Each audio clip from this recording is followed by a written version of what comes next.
자, 이란이 미국을 타격할 미사일을 만들고 있다. 이건 당시의 미국 대통령이 아주 강하게 내세운 주장입니다. 그런데 말이죠. 정작 미국의 정보기관들은 아니, 아직 몇 년은 더 있어야 한다고 말해요. 완전히 다른 이야기죠. 대체 누구 말이 맞는 걸까요? 오늘 이 흥미로운 엇갈림을 한번 제대로 파헤쳐 보겠습니다. 네, 바로 이 한마디. 여기서 모든 논란이 시작됐습니다. 당시 트럼프 대통령이 한 이 말이요. 이게 그냥 하는 말이 아니에요. 어쩌면 군사행동까지도 정당화할 수 있는 정말 어마어마한 경고였던 거죠. 오늘 우리가 파고들 이야기가 바로 이겁니다. 자, 그럼 먼저 대통령의 주장부터 한번 살펴볼게요. 이 강력한 메시지가 대체 어디서 어떻게 나오게 된 건지 말이죠. 이 주장이 처음 나온 곳이 바로 미국의 연두교서 연설이었습니다. 아시겠지만 대통령이 한 해의 국정 방향을 발표하는 정말 중요한 자리잖아요. 그리고 이게 딱 한 번 하고 끝난 게 아니었어요. 마르코 루비오 같은 행정부 고위 인사들도 계속해서 이 말을 반복했죠.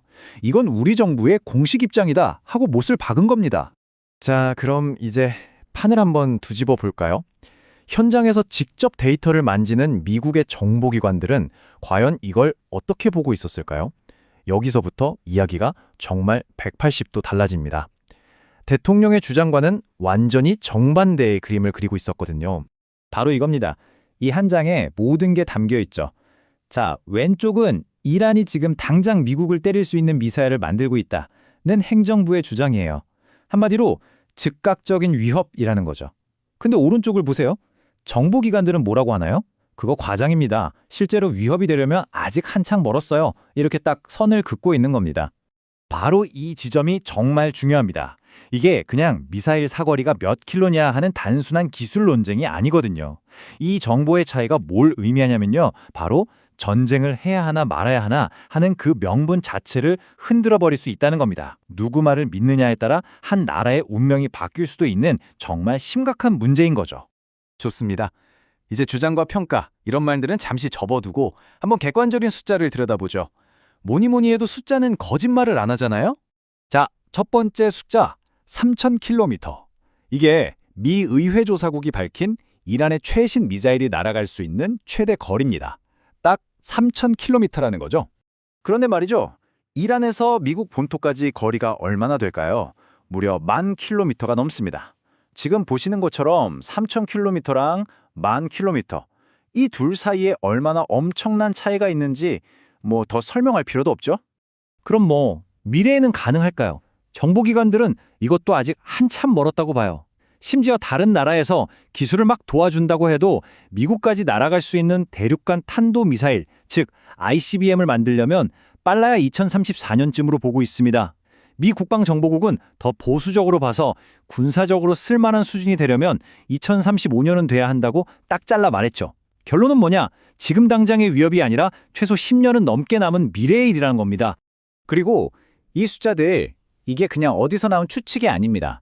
보시는 것처럼 미 국방정보국, 의회조사국 같은 핵심 국가기관의 공식적인 평가고요. 뉴욕타임스 같은 공신력 있는 언론 보도까지 종합한 결과예요. 그러니까 정보기관들의 평가가 이렇게 탄탄한 근거를 가지고 있다는 거죠. 자, 지금까지 완전히 다른 두 이야기를 들어봤습니다.